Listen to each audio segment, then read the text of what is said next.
क्रांती news, आवाज सर्वसामान्यांचा। डोंगरखर्डा मेटीखेडा ते राडेगाव रस्त्याची दुरावस्था, बांधकाम विभागाचे दुर्लक्ष, रस्त्यात चिखल की चिखलात रस्ता शोधावा लागतं। मेटीखेडा ते राडेगाव मार्ग डोंगरखर्डा या रस्त्याचे दुरुस्तीकरणाचे काम सुरू आहे। बांधकाम विभागाच्या दुर्लक्षामुळे पावसाळ्यात चिखलातून वाहनधारकांसह पादचाऱ्यांना वाट शोधावी लागत आहे। वाहन चिखलात फसल्याने प्रवाशांना धक्का देत वाहन सुरक्षित स्थळी न्यावे लागत आहे। त्यामुळे प्रवाशांसह वाहनधारक त्रस्त झालेत। मेटीखेडा ते राडेगाव हा सिमेंट रस्ता बनवित असताना वळण मार्ग व्यवस्थित काढला नसून पाऊस येताच रस्त्यात वाहन फसत असल्याचे पाहायला मिळत आहे। 26 जून रोजी पावसाने हजेरी लावल्याने संपूर्ण रस्ता चिखलमय झाला।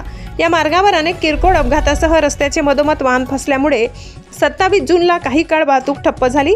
असे चित्र आठवड्यात या पाऊस आल्यावर नागरिकांना बघायला मिळते। सदर 22 किलोमीटर अंतर रस्त्याचे बांधकाम करताना पावसाळ्यात वाहनधारकांसह प्रवाशांचे होणारे हाल लक्षात घेता रस्ता बांधकामाची कोणतीही एक बाजू पूर्ण करणे गरजेचे होते। मात्र रस्त्याच्या दोन्ही बाजू फुटीर करून ठेवल्यामुळे वाहने खिडखिडे होत आहेत। त्यांचा नाहक भूदंड वाहन मालकांना सहन करावा लागत आहे। आपल्या ठेकेदारी मर्जीनुसार संत गतीने सुरू असलेले रस्त्याचे काम व नालायक वळण मार्ग यामुळे दररोज होत असलेल्या अपघाताच्या संख्येत दिवसेंदिवस अधिक वाढ होत असल्याने या रस्त्याने प्रवास करणाऱ्या वाहन चालकाला तारेवरची कसरत तर प्रवासी वर्गाला आपला जीव मुठीत घेऊन प्रवास करावा लागत आहे। यामुळे नागरिक त्रस्त झालेत। परिणामी संबंधित विभागाने या महत्त्वपूर्ण घटनेची दखल घेऊन योग्य तो वळण रस्ता बनवून द्यावा, तसेच रस्त्याचे पुढील काम एकतर्फी करावे।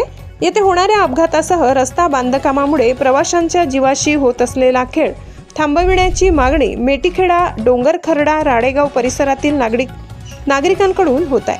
महाराष्ट्र क्रांती न्यूजसाठी कळंब तालुका प्रतिनिधी वीरेंद्र चव्हाण।